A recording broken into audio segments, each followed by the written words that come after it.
let's forget Corona. Let's forget locking us. Every single one of us, to some degree, is an empty vessel. We're all programmed. There's no such thing as escaping the slave mind. You must just, to some degree, understand who is programming you and understand if you really want those characteristics. Most people are repeating opinions, and I'm saying, where did you get that opinion from? They can't remember where they got it from. They don't know who even told them. They don't know why they so fervently believe in it. They're just told, they're programmed. You need to genuinely analyze your brain, defrag every single opinion you strongly have and identify where it came from and if that person has your best interest at heart. And what they're trying to do, especially with young men, is program them, because we're all empty vessels. And what you have to do as an adult, as a parent, is to program your child stronger than all of society. It's not an easy job, because all of society, from the YouTube videos to the TV shows to the school, every single thing is trying to program them in one direction. You have to combat that, and that's not an easy job. And if you just sit there and get lazy about it, when Rome was losing, all they did was have endless circuses to keep you distracted from the losing war. The world we live in today, they try very hard to prevent you from creating your reality. You're constantly distracted by everything, and it's hard to focus on nearly anything.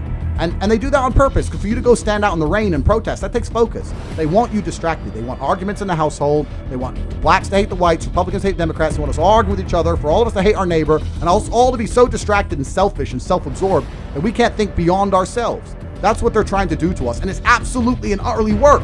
There's very few of these people. It's absolutely insane. And you're existing inside of a system which is deliberately rigged to make the rich richer and for the poor to stay poor.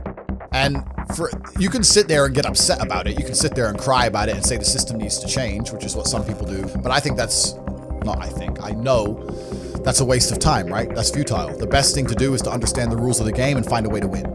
So yes, the game is rigged. Yes, the rich are always going to get richer. Yes, the poor are always going to struggle. And that's the way the game is set up. So you still need to find the best move on the chessboard. There's no point sitting there saying, I want to play a different game, because that's never going to happen. I was having a conversation with someone the other day. They were talking about Joe Biden and his relief checks. He gave out $1,400 to all the people in America because of Corona. And he's saying, don't you think he's good that he's helping the poor? I said, you think that helps the poor? Let's talk about this. You give 100 people a $1,400 check, right? Everyone understands you can't just leave it in the bank forever because of inflation. The value goes down, because what happens when they print trillions of dollars from the sky? The dollar becomes less valuable.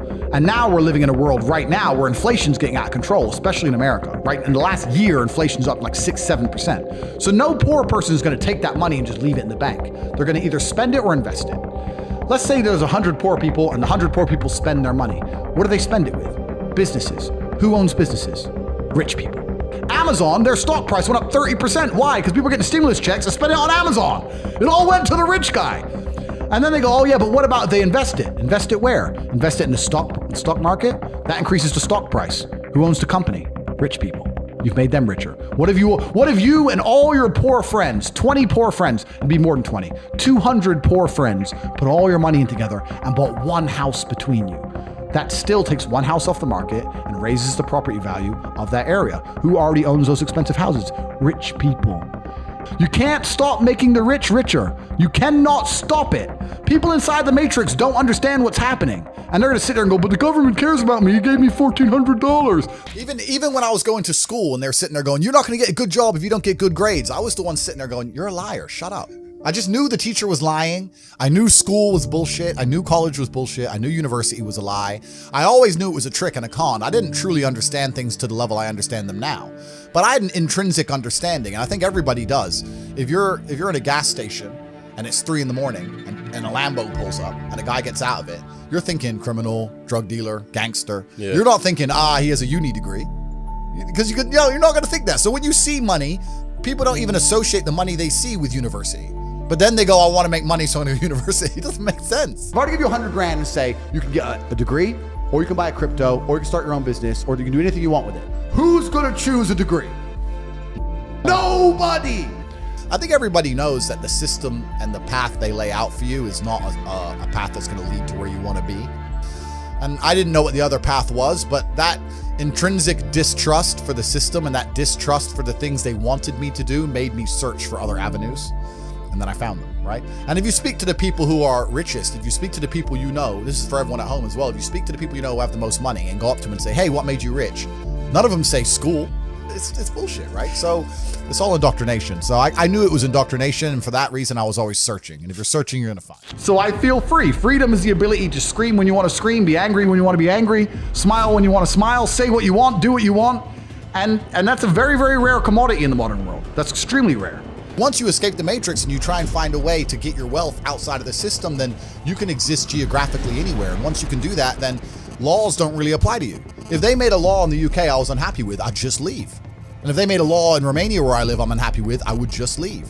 I don't have to be a lawbreaker. I don't have to be a criminal. I'll just go somewhere else, right? It's like in chess, they say good moves come from good positions. It's true. You can't find a good move from a terrible position, right? If you're sitting at home with no money, it's hard to invest in Bitcoin at $1. It doesn't matter what it goes to, right? You got to be in a good position to take advantage of things. You've always got to be in a position where you have a good network, you have good information, you have some kind of liquid money, you have the ability to survive without that money, you can take a risk. Like, it's hard to set yourself up. I'm in a position now where I'm in the NBA. I'm an NBA player. I can never go broke again. So it doesn't matter, right? Once you're in the NBA, I can throw $1 million at something. It doesn't matter if it works or not. So for me, it doesn't make a difference. And that's why it's so much easier. They always say the first million is the hardest, and they're completely right. Once you get to a certain point, you can gamble to a degree, right? You know what's amazing? Now I have money. Lots of people always ask me, how do I get rich? And I say, when's the last time you talked about money? When's the last time you sat down with your friends and refused to talk about anything else but how to make money? How are you making money? How are you making money? How am I making money? How can we make money together? How's that guy making money? How's that coffee shop there making money?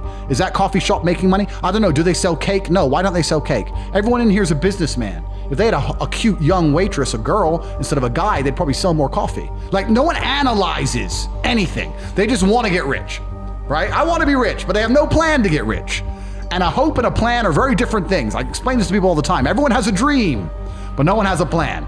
And nothing good is going to happen on accident, right? I didn't become world champion on accident.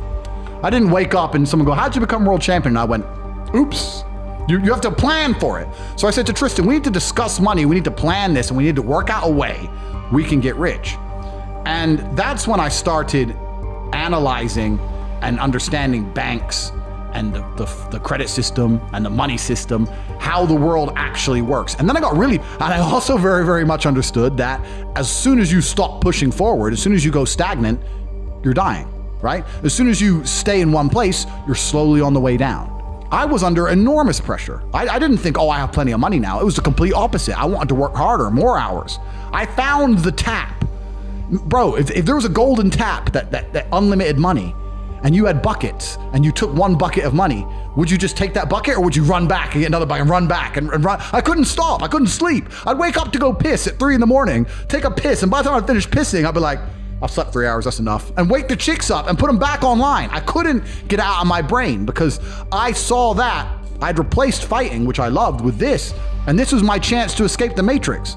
Bro, this has been inside of me since as early as I can remember. I remember walking to sixth form college. I was 16 or 17 with my 4 friends, and a Ferrari burnt past us. And I said to my boys, I was like, man, how'd that guy get that car? And they're like, don't know. I was like, doesn't that annoy you? I'm like, why would it annoy me? Because we're going to school, our parents are on council estates. Like, we're trying to scrape 20 pounds a week to eat. This dude has 400 grand for a car. Doesn't that aggravate you? Doesn't that show you that there's something about the world you do not understand? That you're missing something? And they're all like, not really. I was never that guy. I was pissed off for weeks because I saw some dude in his Ferrari. Do you understand? I was like, no, I have to. So now when I push my Ferrari, I'm like, this is the full circle. This is the universe giving me what I've always been manifesting. Man, I can tell you stories now that even sound stupid to me. I went to Deauville, France to fight for a world title. And I was sitting there and the promoter hadn't turned up yet. And I ordered 2 waters, 2 Perrier. And they came and they were like €9 each. And I paid for them. And I said, because we're brokies. And he's like, yeah, that's crazy. And we looking around and there's all these tables just with water, champagne, food, you know, like $1,000 lunches, £1,000 lunches. No one gave a shit, right? And we're sitting there going, where are we going wrong with life? So I always knew it. I was always around it, especially through fighting. I went to a bunch of crazy countries, Kazakhstan, and all these places. We're in Kazakhstan, a poor country. It's just G-Wagon, G-Wagon, G-Wagon, G-Wagon. I'm like, what's going on? Like, there are people who are living outside the matrix, and once you live outside of it, once you get to a certain level of incomes and wealth, everything becomes free. Like when I was looking at the price of that water, no one else in that restaurant even looked at the price of anything. It didn't matter. And that's what I'm like now. I don't know the price of anything I eat or buy. So I always knew that kind of life existed. I used to talk with my brother about it all the time. I was like, bro, we're doing something wrong. Something doesn't add up. We're still thinking in terms of like make money, spend money, money in the bank. It doesn't. There's people who are living for free and they just point at things and they get everything they want. And my brother used to call me crazy. He's like, what are you talking about? I was like, no, there's the matrix. We're inside the system. We need to escape. And now I managed to find a way out. So I always knew it existed. I was always looking for it.